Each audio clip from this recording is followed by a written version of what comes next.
Un caffè που ο οποίο ιδιοκτήτες Λουίς και Ελένη Μέστρε είναι καλοί φίλοι μου και άνθρωποι που αγαπάω πολύ και θαυμάζω για την υψηλή αίσθηση της αλληλεγγύης προς τον συνάνθρωπο.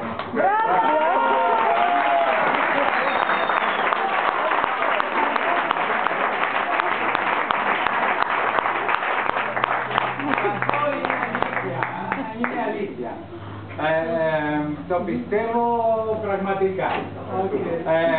Για όλα αυτά τους εύχομαι καλή επιτυχία σε αυτό το καινούργιο εγχείρημα.